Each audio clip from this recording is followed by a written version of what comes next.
Why did you decide to strike out on your own and go into and launch a new venture in the travel industry at a very young age also? What inspired you? Yeah, well, my dad was an entrepreneur, so I grew up with a strong sense of inspiration from my dad, and he was just always obsessed about two things: his team and his clients, and everything else sort of was a byproduct. And I guess that was just very inspiring to me. And then I realized at a young age that I could start things. I didn't want to flip burgers, and I could make a lot more money doing things on my own. So I sort of had these entrepreneurial instincts and ambitions from the start. I like the feeling of almost purposely trying to create that sense of it's us against the world.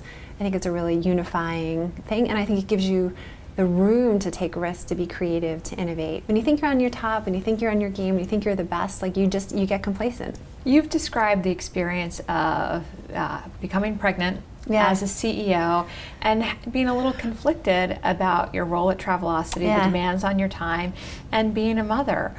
What was the thought process for you in your decision to make a career move? And what was it like to be so conflicted as an executive who was pregnant? So I think it was one of the first, if not the first, of a relatively big company, sort of a CEO that got pregnant.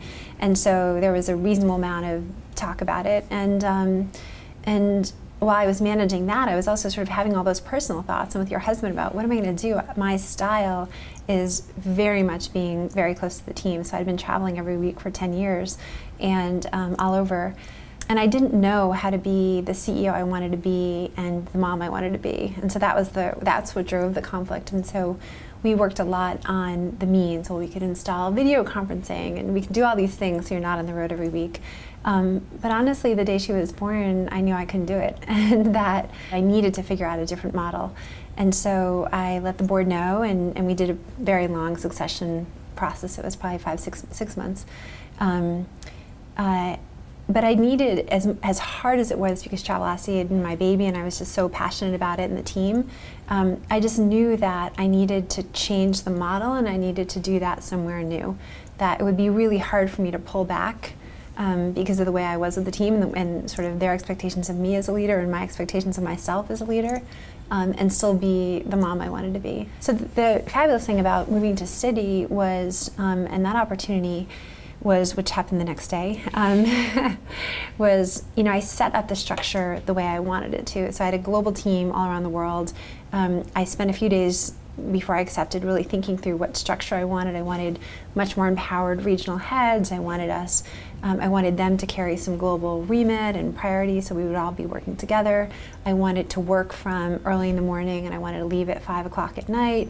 I worked a 4-day week at City, so I had Fridays off and obviously weekends, but I worked 8 p.m. to 11 p.m. 6 days a week, and still sort of follow that schedule. So for me, it was the ability to, be there in the morning, every morning, to be there between 5 and 8 bedtime, to be there on Fridays and just get drop off once and pick up once so I could connect with the other teachers and moms. And the trade is, no more gym, much less time with the girlfriends. And I work at nights. I work, 8 to 11 at night. It's never about balance. I don't know what that word means. I think structure means a lot, and thoughtfulness about your schedule means a lot, and how you spend your time and priorities mean a lot. What surprised you most when you were making that transition about yourself as a leader? It's funny, because in the end it shouldn't have been surprising, but it probably was. What hasn't changed about me in all the iterations, from sort of startup CEO to Travelocity to City to Gilt, my values are actually very similar. Of course, they've shifted a little bit, but what's important to me, how I lead, my style, hopefully my authenticity, those things are actually quite consistent. If you met someone who worked with me, when I was a boss for the first time, they'd probably say pretty similar things to the team today. What has changed a lot is the means. The means have shifted over time, and I think because I had done that a couple times before the transition to motherhood, I should have had more confidence in my ability to shift the means. I think in the moment I was quite panicked. I was like, how am I going to do all this? And in the end, you kind of,